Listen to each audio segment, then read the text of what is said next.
You, John Fitzgerald Kennedy, do solemnly swear I, John Fitzgerald Kennedy, do solemnly swear that you will faithfully execute the office of President of the United States that I will faithfully execute the office of President of the United States and will, to the best of your ability, and will, to the best of my ability, preserve, protect, and defend the Constitution of the United States. preserve, protect, and defend the Constitution of the United States. So help you God. So help me God.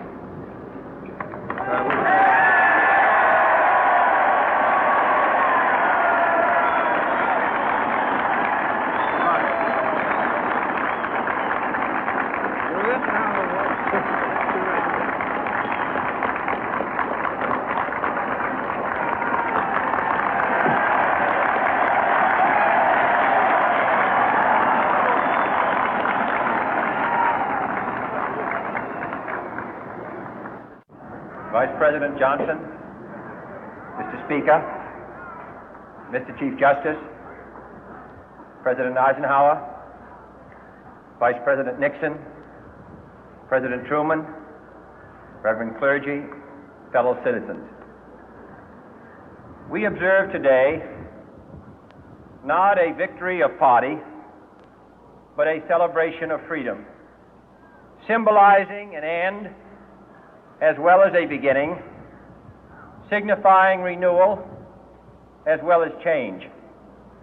For I have sworn before you and Almighty God the same solemn oath our forebears prescribed nearly a century and 3/4 ago.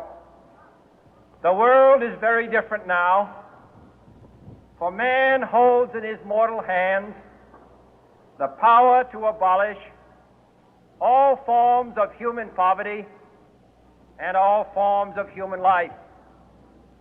And yet the same revolutionary beliefs for which our forebears fought are still at issue around the globe. The belief that the rights of man come not from the generosity of the state, but from the hand of God.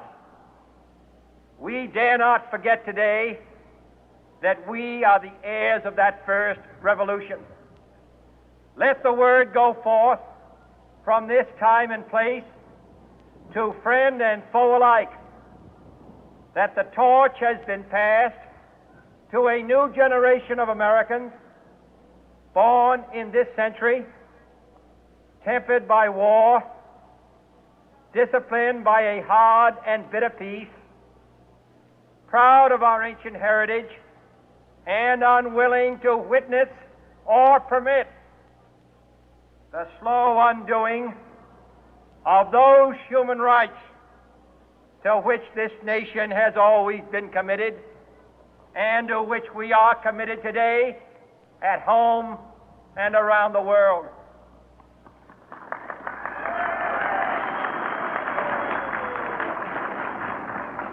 Let every nation know, whether it wishes us well or ill, that we shall pay any price, bear any burden, meet any hardship, support any friend, oppose any foe to assure the survival and the success of liberty.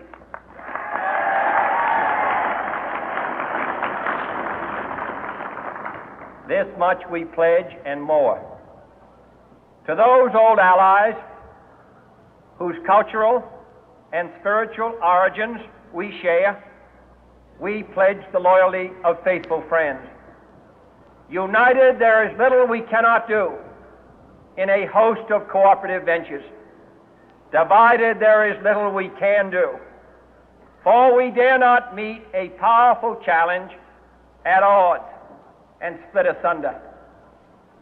To those new states whom we welcome to the ranks of the free, we pledge our word that one form of colonial control shall not have passed away, merely to be replaced by a far more iron tyranny. We shall not always expect to find them supporting our view, but we shall always hope to find them strongly supporting their own freedom, and to remember that in the past, those who foolishly sought power by riding the back of the tiger ended up inside.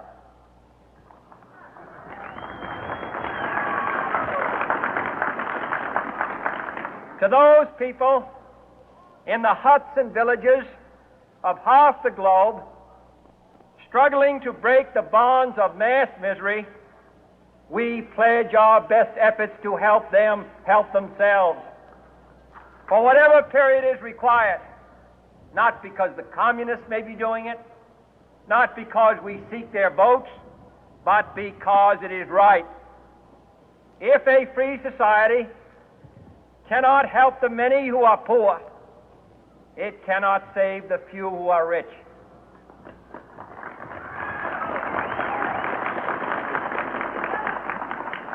To our sister republics south of our border, we offer a special pledge to convert our good words into good deeds, in a new alliance for progress, to assist free men and free governments in casting off the chains of poverty. But this peaceful revolution of hope cannot become the prey of hostile powers. Let all our neighbors know that we shall join with them to oppose aggression or subversion anywhere in the Americas. And let every other power know that this hemisphere intends to remain the master of its own house.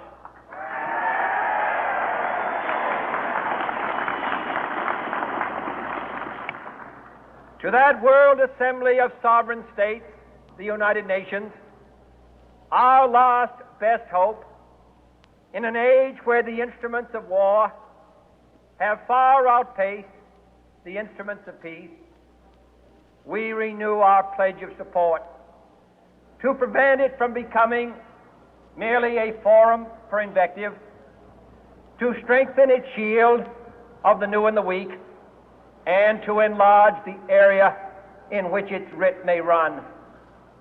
Finally, to those nations who would make themselves our adversary, we offer not a pledge, but a request that both sides begin anew the quest for peace. Before the dark powers of destruction, unleashed by science, engulf all humanity in planned or accidental self-destruction, we dare not tempt them with weakness, for only when our arms are sufficient beyond doubt can we be certain beyond doubt that they will never be employed. But neither can two great and powerful groups of nations take comfort